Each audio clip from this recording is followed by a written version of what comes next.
already know that he has speed, he's got power. I know he's moving up in weight class, can he carry it? But those intangibles, I believe that he has them. And that Canelo's older. Crawford has the ability, but he's small, and he can look bigger Crawford could look bigger in the weigh-ins and all that stuff, but it's always a difference. When you get in that fight with somebody, you can tell. Same thing with Jamel. Jamel fought him, the twin, he fought Crawford, and in all the stuff, the weigh-ins and the press conference. Too fast and too smart for Canelo. Even Canelo's a good boy. I'm not taking nothing not taking nothing from Canelo. Canelo Alvarez versus Terence Crawford is being hailed as the biggest fight of the year, and legendary trainer Teddy Atlas has weighed in with his blunt analysis. Atlas believes Crawford has the tools to win regardless of weight class, pointing to a superior skill set, discipline, and adaptability. In contrast, he argues that Canelo is no longer the same fighter, saying the Mexican star has lost a hunger and edge that once made him great. Atlas even labels Canelo overrated compared to Crawford, insisting that Crawford's sharpness, mentality, and relentless drive give him the clear advantage in the showdown. The urgency's not there. The fire's not there. At least it wasn't there a week ago. At least I say that. It wasn't there a week ago. Maybe it'll be there now. Maybe he's the kind of guy that, and I get it, that at this point in their career, it has to be a big fight to get up. That Canelo can't get up for these fights. He couldn't get up for that fight. All right. If you want to go down that road, go ahead. But my road is still possible. That he got old, that just doesn't have that fire no more. Oh my God, I'm going to say this one. That maybe he's a little overrated. I listen, I know he's tremendous. He's tremendous. But could he be a tiny bit overrated? If you look at some of his biggest fights, the fights where you had to be great to win, that you fought great fighters or near great fighters, you could make the argument that he lost the first Triple G. He didn't embarrass himself, but he got a draw. Second one, you can make the argument he lost that. I know it was a different kind of fight, and he got better. But you can make the argument he lost to Lara. He did lose to Mayweather. You can make the argument he was too young in his career. Maybe. Although it wasn't that young. He turned pro when he was 15 or 16. Mean Machine, a fighter who once shared the ring with Terence Crawford, believes size will play no decisive role in Crawford's upcoming clash with Canelo Alvarez. According to him, Crawford's skill set, intelligence, and adaptability far outweigh any physical advantages Canelo may bring. He emphasizes that Crawford's ability to read opponents, make mid-fight adjustments, and dismantle strategies makes him too smart for Canelo. In his eyes, Crawford is among the most calculated fighters of this era, with mastery over timing, distance, and rhythm, factors he considers more important than sheer size. Mean Machine insists that Crawford's sharpness, discipline, and versatility allow him to control every aspect of a fight. For him, this matchup is not about who is naturally bigger, but about who has the sharper tools. And that, without question, is Terence Crawford. Good for Crawford, Canelo's too big. Right now, my position changed. I think Crawford is too fast and too smart for Canelo. Even Canelo's a good boy. I'm not taking not taking nothing from Canelo, but the way when you see oh, he's too big, when you see Usyk fights and what Usyk did to the big guys like Joshua and Fury, so the size of that doesn't matter. I think the skill level matters. And Crawford, he gained weight, but I think he's gonna be even faster, and his head works good in the ring. He's boxing IQ just on top. So I would say 50-50, but right now I'm kind of leaning more to Crawford. And that's just because of what you saw Usyk do? It's not I'm just giving an example, size doesn't matter in the boxing. When they say Canelo is big and he's fighting 175, 168, and Crawford is moving from 147, 154. So I'm just putting an example that size doesn't matter, and the fighter makes the fight. I think it's just that I see that Crawford's training and that he's big too right now. So he gained weight, but not lots of people gain weight like that sloppy weight, like I would say like that, but he looked like strong, massively strong. So I think it's gonna be a good one. How did Terence feel physically when you faced him? Like, how is his strength? Because yeah, a lot of people do make the point that Canelo's just maybe too big, too powerful for Crawford. Crawford, I wouldn't say like his punches was like super strong, but his timing and accuracy is what makes difference. Mean Machine draws a striking comparison between the upcoming Terence Crawford versus Canelo Alvarez fight and Canelo's 2013 clash with Floyd Mayweather. Back then, Canelo was younger, less experienced, and ultimately outclassed by Mayweather's superior speed, defense, and ring IQ. Mean Machine argues that Crawford possesses the tools to replicate that blueprint, using sharp movement, precise punching, and calculated counters to neutralize Canelo's strengths. Still, he points out a key difference. Today's Canelo is far more seasoned. Over the past decade, he has faced and beaten elite opponents, sharpened his adaptability, and developed patience, giving him advantages he lacked in that early career defeat. Go hard, but they just throw, and he throws like his calculations for the punches and like timing and aiming to the right spots is just like on another level. Do you think that's going to be the thing that complicates the fight the most for Canelo? I think so, yeah. And like we can go back a bit to Mayweather Canelo, and Canelo was young and like Mayweather smart, but it can be like familiar fight like that. Even Canelo right now have more experience, and Crawford is still on his prime. So yeah, we'll see. From just your experience, you knowing boxing, like how do you think the fight will play out? Do you think it'll be a slow fight? Do you think it'll be tactical? Like, do you think Crawford? I think it's gonna start a little bit slowly. They're gonna be careful with each other just to kind of like measure each other and see where they at. And like they're like that's why like they're like champs and they're like great ones. They just don't go like crazy like from the first round. Regis Progrise offers a very different perspective on the Canelo Alvarez versus Terence Crawford showdown. The former world champion dismisses the idea that Crawford's punches will trouble a naturally bigger, granite-chin fighter like Canelo. He points out that Alvarez has withstood shots from some of the hardest punchers in boxing, fighters larger and stronger than Crawford, yet has remained nearly unshakable. Still, Progrise does not fully write off Crawford's chances. While he doubts the impact of Crawford's power, he admits the Nebraska star has the skill, strategy, and determination to compete at the highest level. With his world-class technique, stance switching, and tactical precision, Crawford remains a dangerous challenge even against a powerhouse like Canelo. First off, I think that Crawford has the ability to outbox Canelo. You gotta look at it. And then Canelo's older.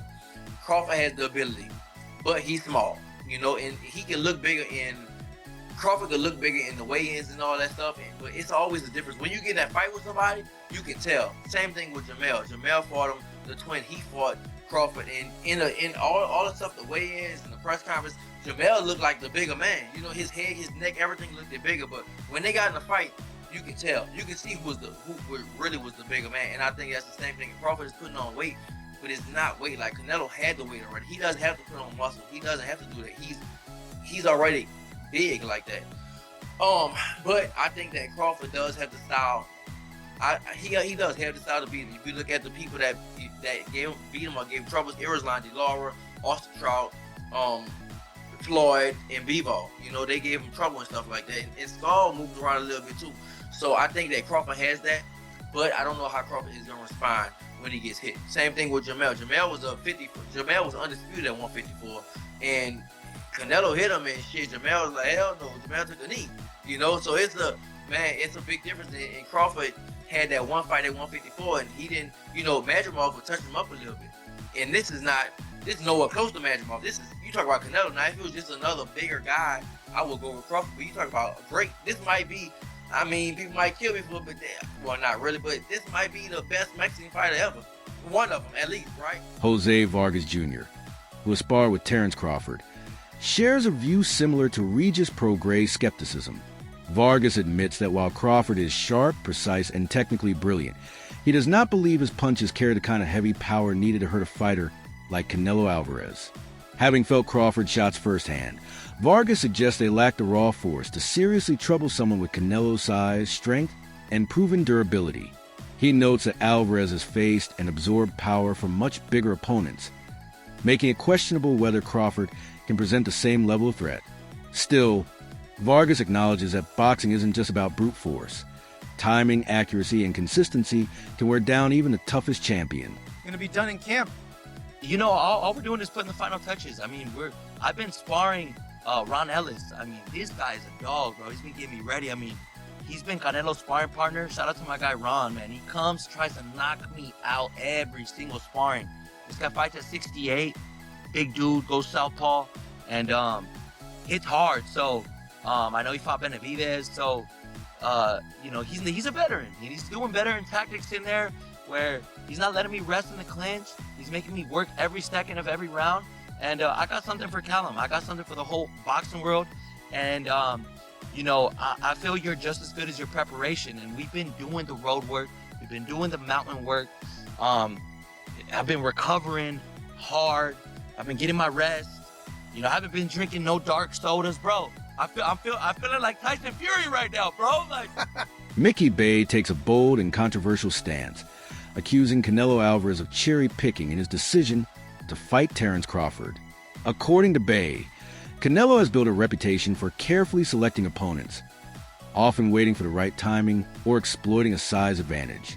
In this case, he believes Alvarez viewed Crawford, a naturally smaller fighter moving up in weight, as a favorable target. Many critics within boxing circles share this perspective, suggesting that Canelo is leveraging his size and physical strength to tilt the matchup in his favor. Bay notes that this narrative has fueled backlash among fans and analysts, sparking debate over the fairness of the fight.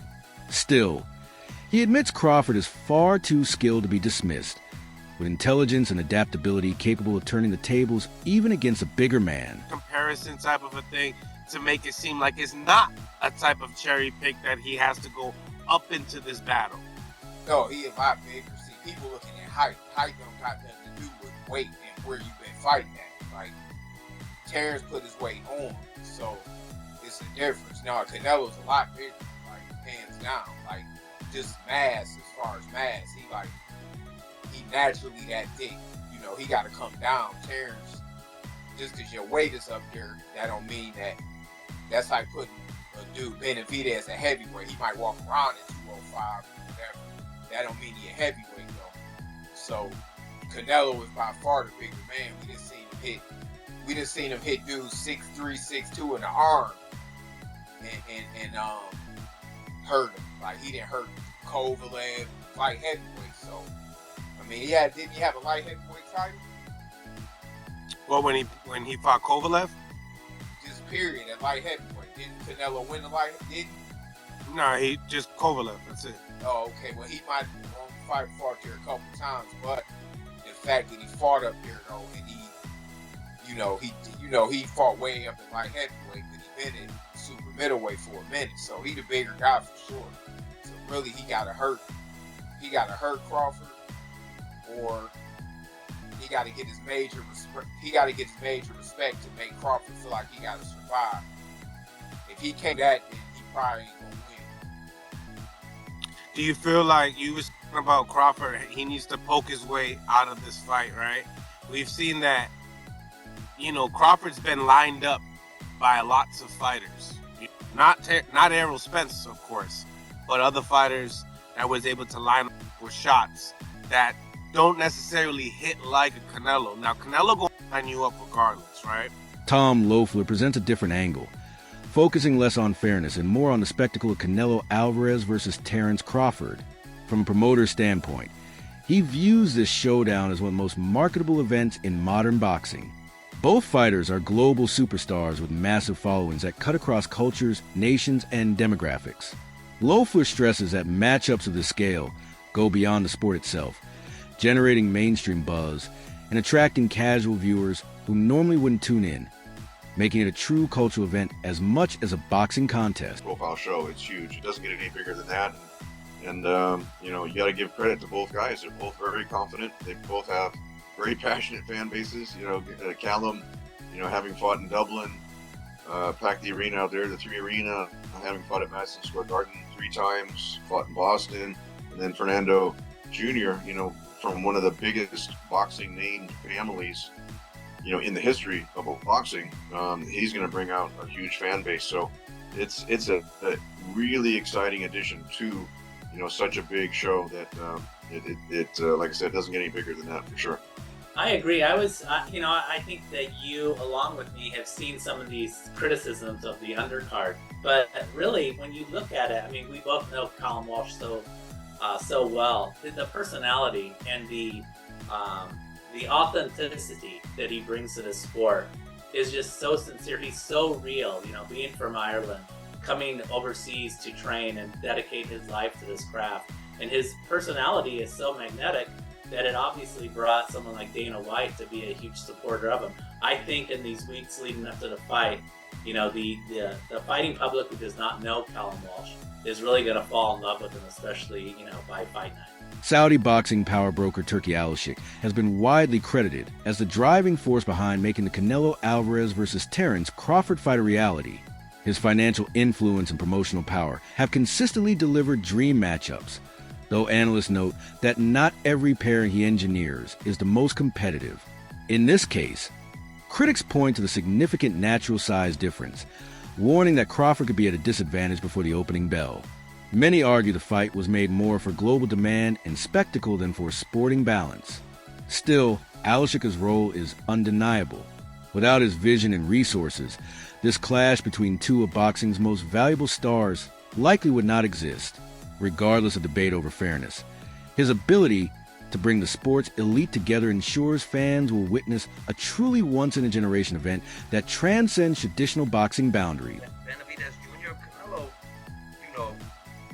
would have mopped up all of these dudes, bro.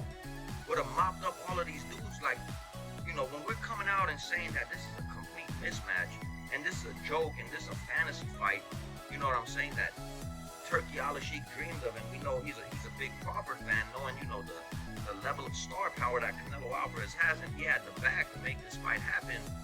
It doesn't mean that it's a logical fight for boxing, bro. At the end of the day, man, you guys tell me if Terence Crawford would have beat Triple G. Tell me if he would have beat Billy Joe Saunders. Tell me if he could beat Bivol, even though, Canelo didn't beat Bivol, but tell me if he could have beat a Sergey Kovalev. And the other loss Canelo has to Mayweather, man. Crawford, nobody in the world I felt could have beat Mayweather in the height of his career, bro. Tell me if Crawford, bro, would have just flat out went in there and beat a guy like Miguel Cotto, Daniel Jacobs. You know what I'm saying, bro? Like, it's the level of competition that Canelo faced, man. And these dudes that he went in there to beat. Terence Crawford is nowhere, has fought nowhere near the level of competition that Canelo Alvarez has fought. And I've had some comments talking about, you talk about we're going off of our emotions and you're going off of your emotions. You're not giving no facts, bro. Like, this is all facts right here, bro. The fact of the matter is, bro, Canelo Alvarez has fought at light heavyweight. The fact of the matter is, Terence Crawford has only fought once at 154 pounds. And the fact of the matter is, he was getting touched up by those right hands all night, bro. By Majumov. That's the fact, bro. The biggest, most dominating fight he ever had was against Errol Spence. Trainer Dave Coldwell has long praised Terence Crawford's versatility, and he believes those qualities will be crucial against Canelo Alvarez. Crawford's ability to switch seamlessly between orthodox and southpaw stances gives him a rare edge, allowing him to create angles, disrupt rhythm, and constantly keep opponents guessing. Coldwell also highlights Crawford's exceptional footwork, which lets him glide in and out of range while avoiding traps. Against Canelo, who excels at cutting off the ring and applying steady pressure, this mobility could be decisive. If Crawford maintains distance, uses lateral movement, and avoids being cornered, Coldwell argues he can win rounds and even the fight. For him, the key isn't raw power, but discipline, ring IQ, and constant. When the fight got made, I've always fancied Crawford. I just think he's different. I think there's something about him. I think if you add what Crawford's good at, his brain, he can switch. He's very good as a southpaw. His judgment of distance is fantastic. His punch picking is fantastic. He's got good legs.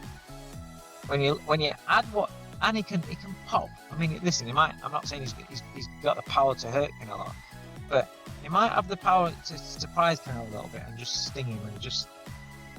But when you look at what Crawford does well, and then I look at this version of Canelo, as Canelo's got on, his punch rate's gone down.